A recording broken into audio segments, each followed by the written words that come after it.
지난 7월 27일에 유네스코 세계유산위원회에서 일본의 사도 광산을 유네스코 세계문화유산으로 지정한 것에 대해서 국내외적으로 여러 가지 논란이 일어나게 됐습니다.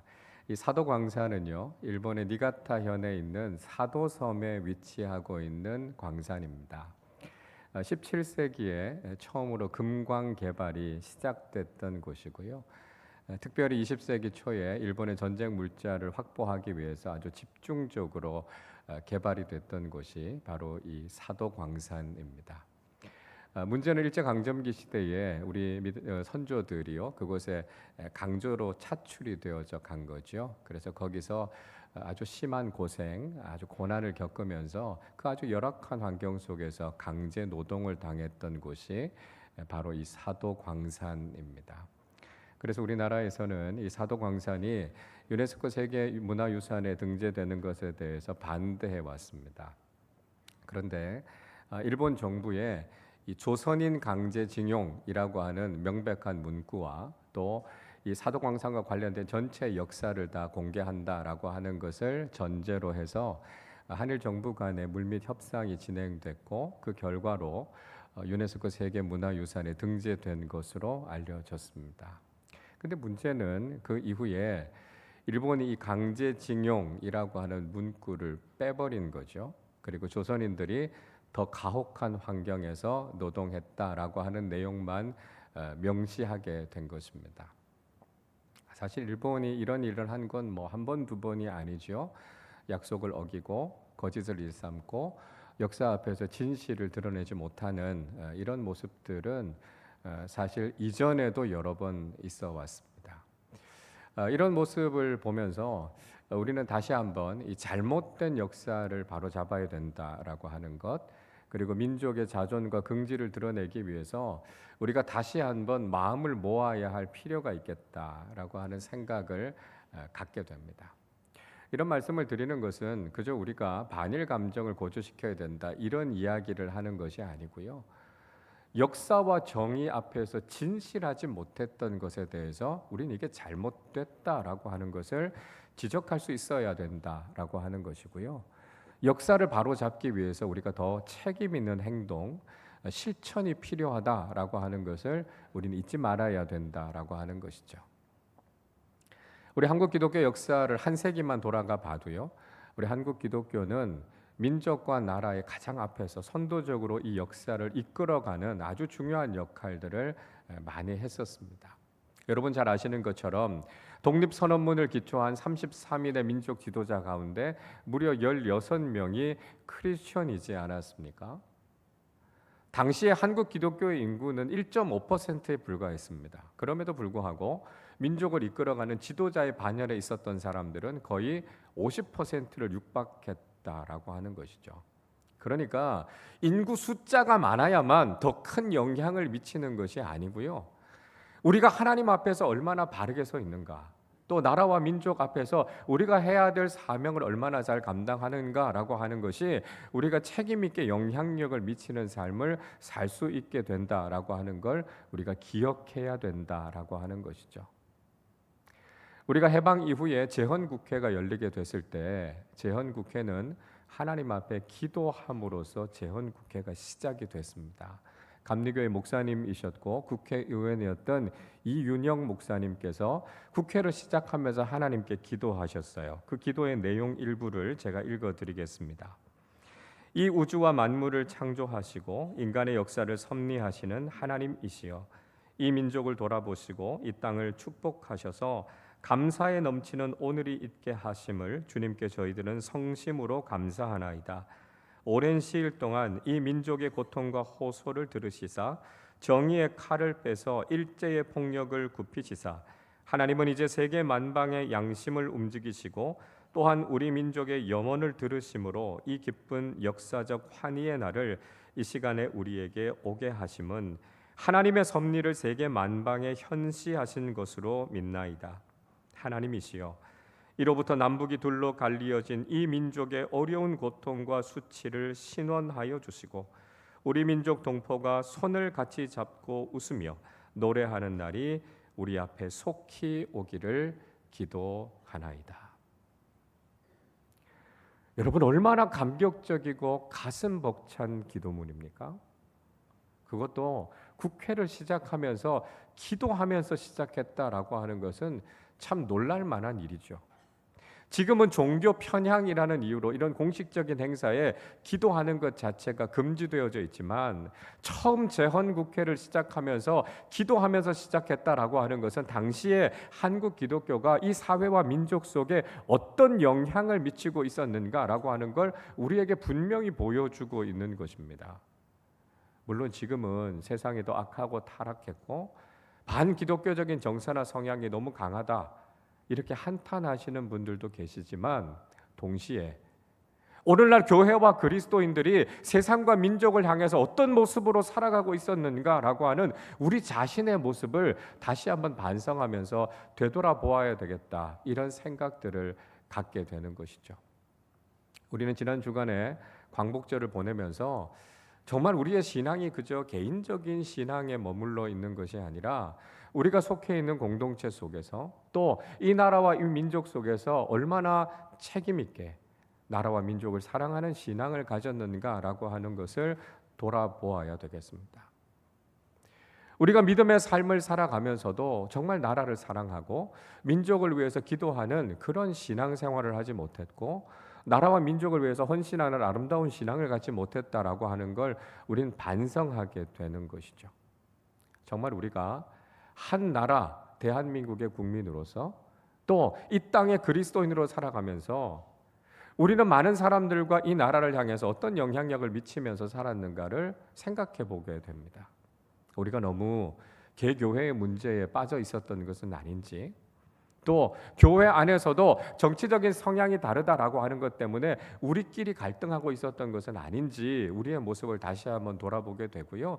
이 나라와 민족의 위기 가운데서 우리는 마음을 모아서 하나님께서 이 나라와 민족을 향하신 하나님의 선하신 뜻이 이루어질 수 있도록 우리는 기도해야 할 것입니다.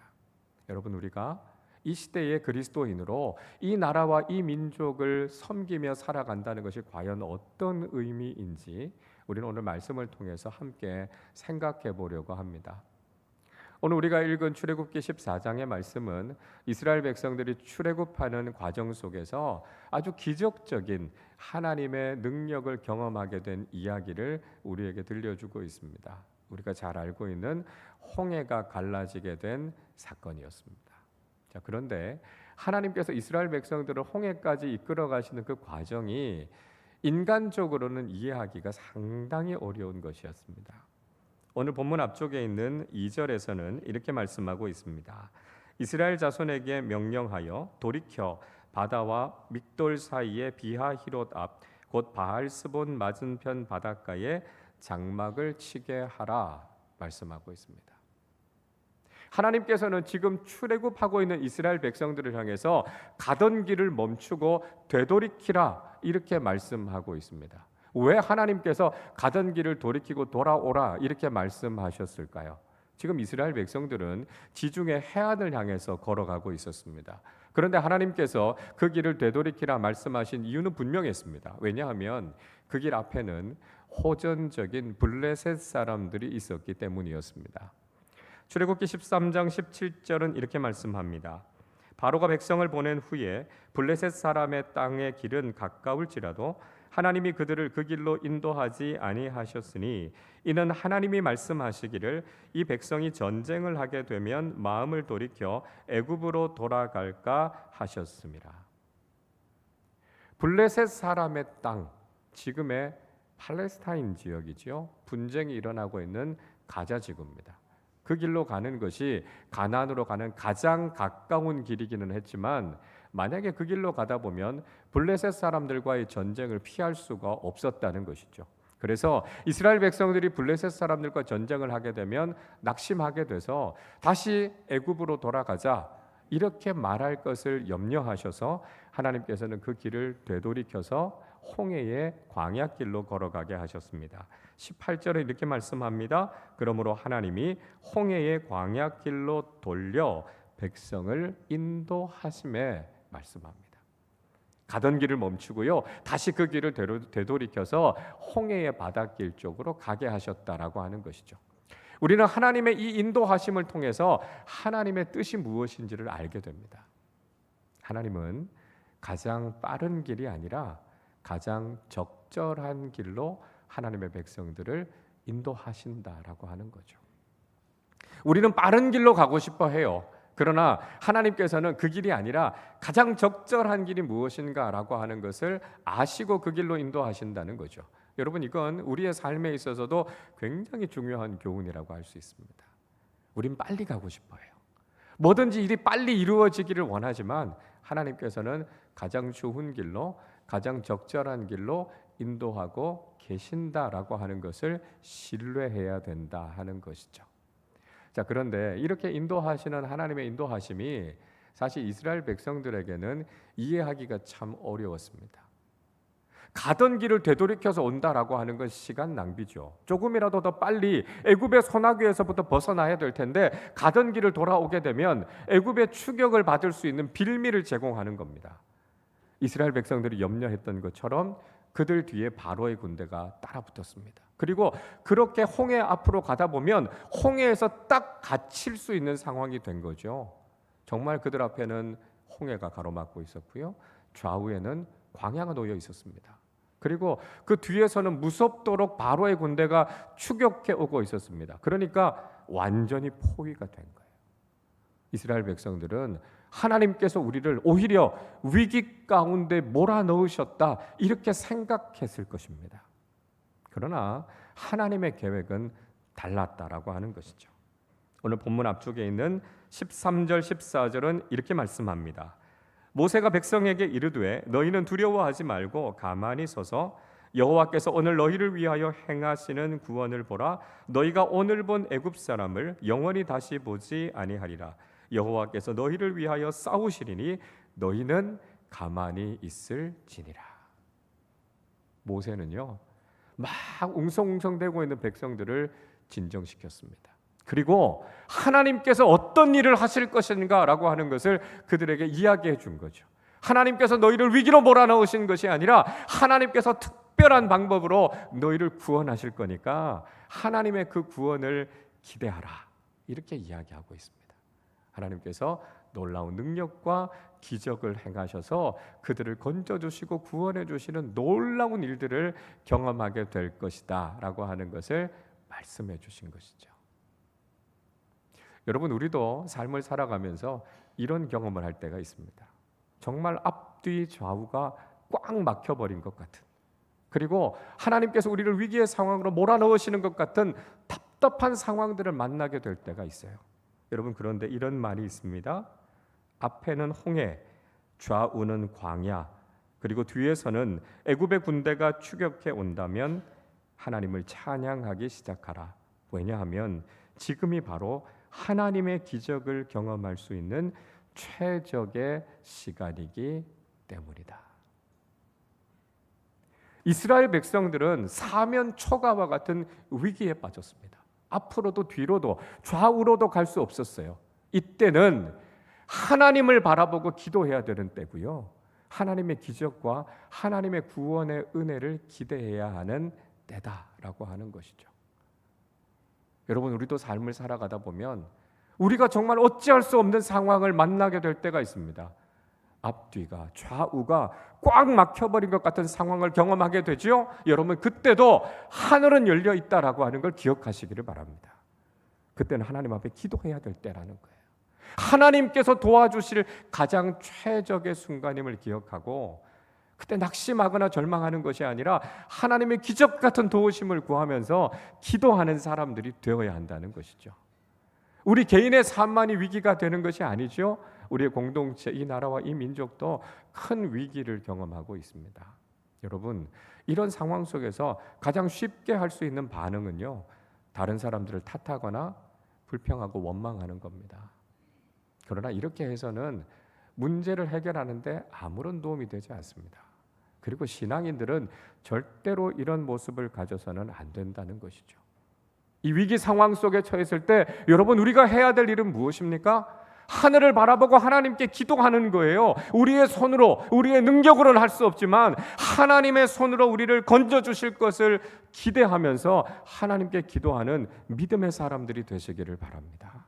위기는요, 하나님께서 우리를 반드시 도와주시는 그 놀라운 손길을 경험할 수 있는 최적의 순간이라는 것을 기억하시고 하나님 앞에 믿음으로 기도하는 사람들이 되실 수 있기를 바랍니다. 자, 이스라엘 백성들은 그렇게 하나님의 놀라운 능력을 경험했습니다. 하나님께서 홍해를 가르시는 기적을 경험하게 된 것이죠. 오늘 본문 21절 같이 읽겠습니다. 모세가 바다 위로 손을 내밀매 여호와께서 큰 동풍이 밤새도록 바닷물을 물러가게 하시니 물이 갈라져 바다가 마른 땅이 된지라. 모세가 자신의 손에 잡고 있었던 지팡이를 바다를 향해서 내밀었습니다. 그리고 하나님께 기도하면서 하나님의 능력이, 하나님의 역사가 나타나기를 기도했습니다. 그때 하나님께서 밤새도록 동풍을 불게 하셨습니다. 그리고 바다가 좌우로 갈라져서 벽처럼 됐고요. 이스라엘 백성들이 그 홍해 가운데를 건너가게 됐습니다. 여러분, 하나님께서는요, 하나님의 백성들을 얼마나 놀랍게 인도해 주시는가라고 하는 것을 아주 구체적으로 우리에게 들려주고 있습니다. 모세가 하나님 앞에 기도했을 때 밤새도록 동풍이 불었습니다. 여러분, 왜 밤새도록 동풍이 불었을까요? 홍해가 갈라진다고 해서 그냥 그 홍해를 건너갈 수 있는 게 아닙니다. 왜냐하면 바다에 잠겨 있었던 땅은요, 질퍽질퍽한 땅입니다. 그러니까 걸어가면 발이 빠지겠죠. 수레를 끌고 가면 수레 바퀴가 다 빠져서 그 길 건너가지 못합니다. 그래서 하나님께서 밤새도록 동풍을 불게 하셔서 그 질퍽질퍽한 땅을 마르게 하신 겁니다. 그러니까 하나님께서 엄청나게 큰 드라이기를 가지고 밤새도록 그 땅을 말리신 거예요. 그래서 그들이 육지를 건너듯이 건너갔다는 것입니다. 22절을 보십시오. 이스라엘 자손이 바다 가운데를 육지로 걸어가고 물은 그들의 좌우에 벽이 되니 말씀합니다. 하나님께서 밤새도록 동풍을 불게 하신 덕분에 그들은 마른 땅을 육지같이 홍해로 건너갔다 말씀하고 있습니다. 그러니까 홍해를 건넌 사건은요, 신화 같은 이야기가 아니라 하나님께서 당신의 백성들을 얼마나 구체적이고 사실적으로 인도해 주셨는가라고 하는 것을 우리에게 분명히 들려주고 있다는 거죠. 바로의 군대는요, 이 장면을 그냥 지켜보고 있지만은 않았습니다. 그들은 말을 가지고, 병거를 가지고 이스라엘을 추격하기 시작했습니다. 얼마나 무섭도록 추격해 왔는지 이 속도로 그대로 내리다르면 이스라엘 백성의 후미부터 공격을 받을 것이고요, 많은 이스라엘 백성들이 죽었을 겁니다. 그러나 하나님께서는 바로의 군대를 막으셔서 이스라엘을 치지 못하게 하셨습니다. 24절을 보십시오. 새벽에 여호와께서 불과 구름 기둥 가운데서 애굽 군대를 보시고 애굽 군대를 어지럽게 하시며 말씀하셨습니다.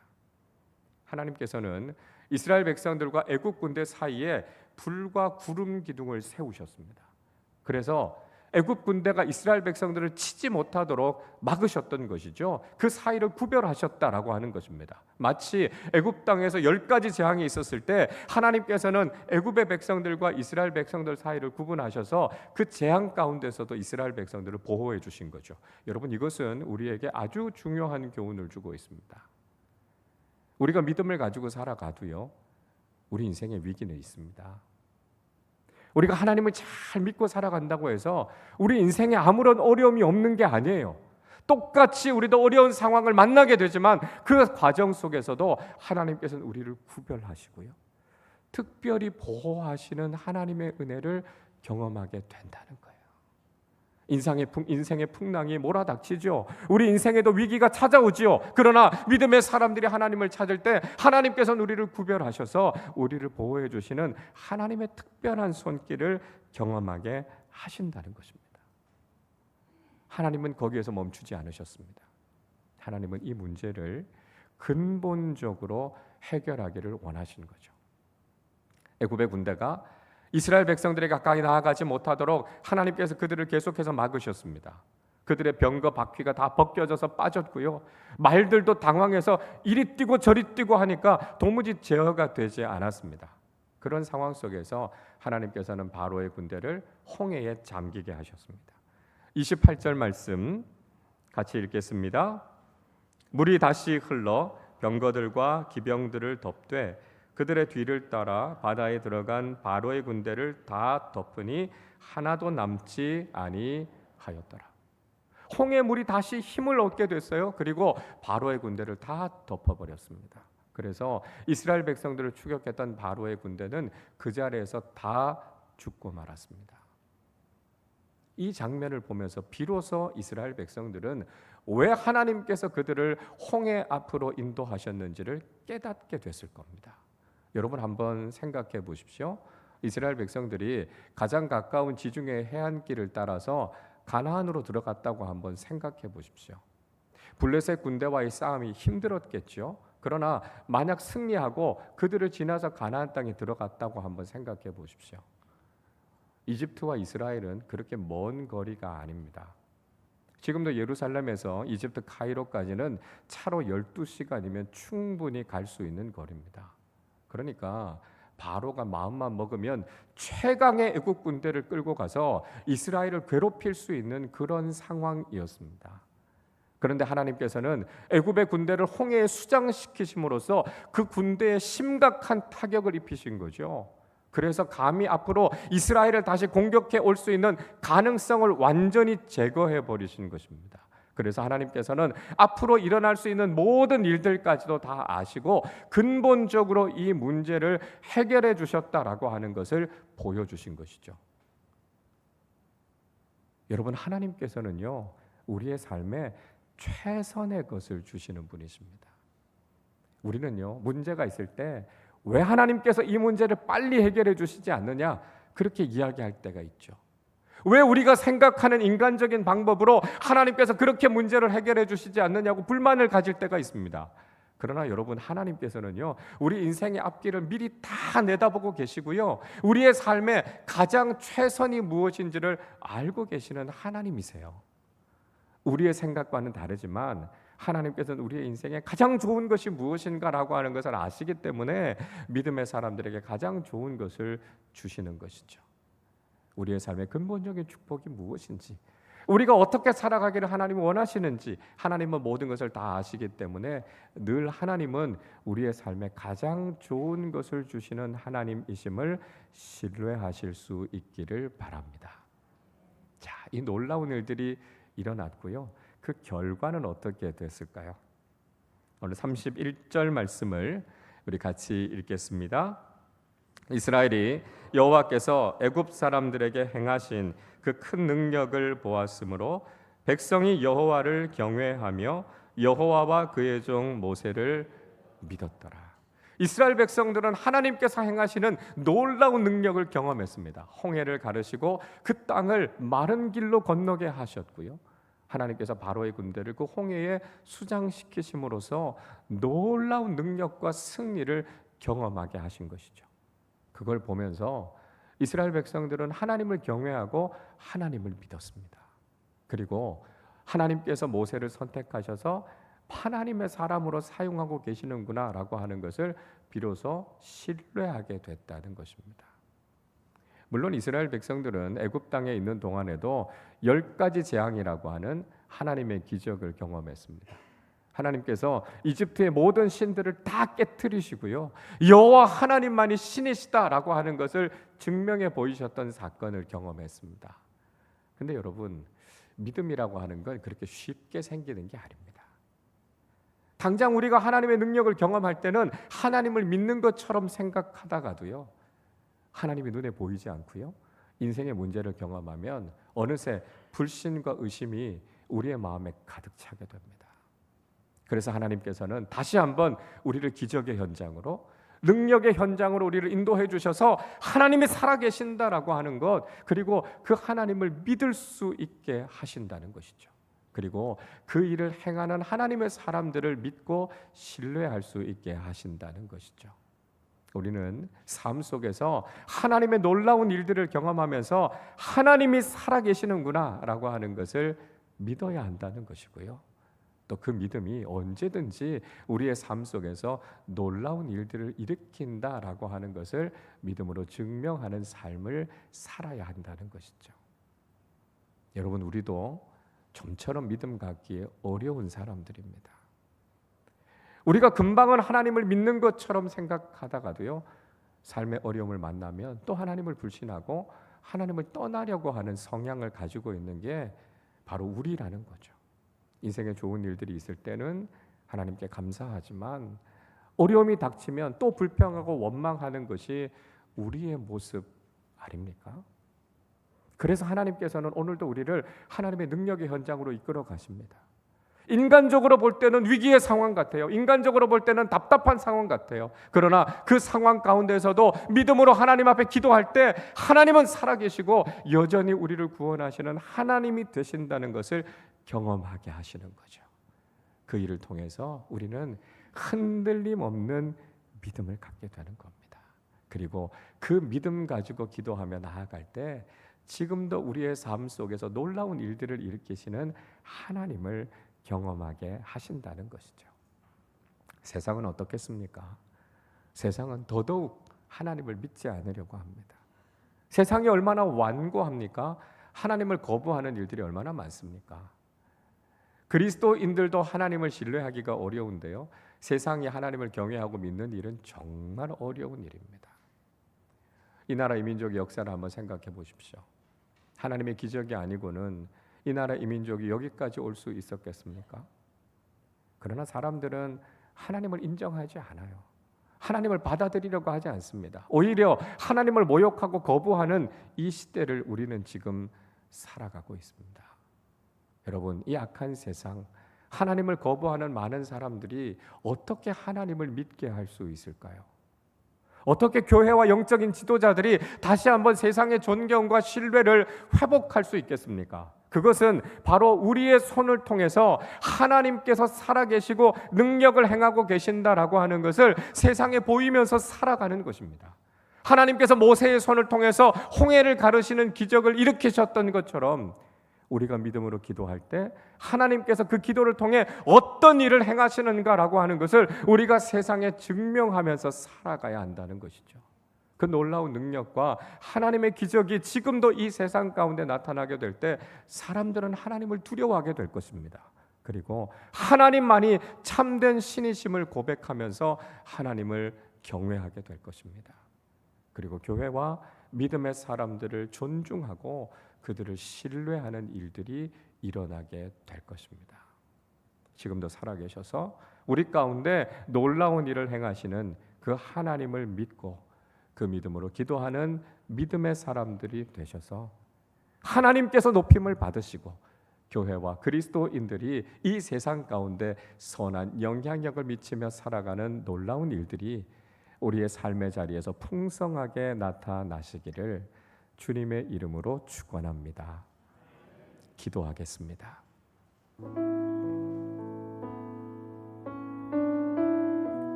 여러분, 위기의 상황 속에서 하나님께서는 하나님만이 하실 수 있는 놀라운 일들을 행하십니다. 우리가 인간적으로는 참 이해되지 않을 수 있어요. 답답하고 어려운 상황을 만나게 될 수 있습니다. 그러나 그 상황에서 절망할 것이 아니라 하늘이 열려 있음을 기억하시고 하나님 앞에 믿음으로 기도하시기를 바랍니다. 모세의 손을 통해서 홍해를 가르신 하나님께서 오늘 우리의 믿음의 기도를 통해 하나님의 살아계심을 우리에게 경험하게 하실 것이고 하나님의 능력을 우리의 삶 속에 나타내실 것입니다. 그를 통해 하나님은 높임을 받으실 것이고 우리는 세상에 존경을 받는 하나님의 사람들이 될 것입니다. 하나님, 우리의 삶 속에도 하나님의 구원의 능력, 하나님의 놀라운 은총이 나타나게 하여 주셔서 우리의 삶을 통해 하나님을 높여드리고 우리의 삶의 문제를 해결해 주시는 하나님의 선하신 손길을 경험하는 삶을 살게 하여 주시옵소서. 우리 말씀을 생각하며 함께 합심으로 기도하겠습니다. 하나님 아버지, 감사합니다. 우리의 삶의 상황 속에 여러 가지 힘들고 어려운 상황들을 만나게 됩니다. 앞뒤 좌우가 꽉 막혀 있는 것 같은 인생의 위기를 만나게 될 때 낙심하지 않게 하시고 절망하지 않게 하시고 하나님의 선하신 손길을 기대하며 기도하는 믿음의 사람들 되게 하여 주시옵소서. 하늘이 열려 있음을 기억하게 하여 주시고 하나님께 부르짖어 믿음으로 기도할 때 하나님께서 능력의 손길로 우리를 구원해 주시고 하나님의 놀라운 능력이 오늘도 우리의 삶의 자리에서 나타나게 될 줄로 믿습니다. 하나님을 경외하지 않고 하나님을 인정하지 않는 이 불신의 시대를 살아가고 있지만 믿음의 사람들은 우리가 하나님을 믿고 의지하게 하여 주시고 믿음으로 하나님 앞에 아뢰며 기도할 때 살아계신 하나님의 능력이 나타나게 하여 주시고 우리의 삶 속에 하나님의 행하시는 일들이 드러나게 하여 주셔서 하나님이 높임을 받으시고 교회와 모든 그리스도인들의 삶이 존귀하게 되는 하나님의 은혜와 은총을 허락하여 주시옵소서. 사랑하는 교우들의 삶 속에 지금도 큰 어려움과 위기들이 있습니다. 이 나라와 이 민족에 처해 있는 상황 속에 큰 어려움과 위기들이 있습니다. 그러나 믿음으로 하나님 앞에 부르짖어 기도할 때 하나님의 은혜와 능력이 우리의 삶에 임하게 하여 주시고 우리를 구원하시고 우리를 건져주시고 우리의 삶 속에 놀라운 하나님의 일들이 일어나게 하여 주셔서 하나님의 살아계심을 증거하며 살아가는 복된 믿음의 사람들 다 되게 하여 주시옵소서. 역사와 세상을 다스리시는 하나님 아버지, 오늘도 선하신 손길로 저희들의 삶을 인도해 주심을 감사합니다. 인간적으로 보기에는 참 답답하고 이해하기 어려운 상황 속에 놓여 있을지라도 하나님 앞에 믿음으로 기도하며 하나님의 기적과 능력을 경험할 수 있는 최적의 시간임을 깨닫고 하나님 앞에 아뢰는 믿음의 사람들 되게 하여 주옵소서. 우리 하나님께서 우리의 삶 속에 들어오셔서 우리를 구원해 주시고 하나님의 놀라운 능력을 나타내어 주실 줄로 믿습니다. 하나님 앞에 믿음으로 기도하는 그 간절한 기도에 주님 응답하여 주시고 하나님의 살아계심과 하나님의 놀라운 능력을 경험하는 믿음의 사람들 되게 하여 주옵소서. 그래서 온 세상 가운데 하나님께서 높임을 받으시고 교회와 그리스도인들의 삶이 존귀하게 되는 놀라운 은혜와 축복을 허락하여 주옵소서. 우리 교우들의 삶의 상황 가운데 어떤 어려움과 위기가 있는지 하나님께서 모든 것을 다 아십니다. 그러나 하나님께서 우리를 최선의 길로 인도해 주심을 믿고 그 어려움을 딛고 하나님의 살아계심을 경험하고 하나님의 능력을 경험함으로 날마다 믿음이 더해가는 우리 모두의 삶이 되게 하여 주옵소서. 감사드리며 우리 주님 예수 그리스도의 이름으로 기도하옵나이다. 아멘.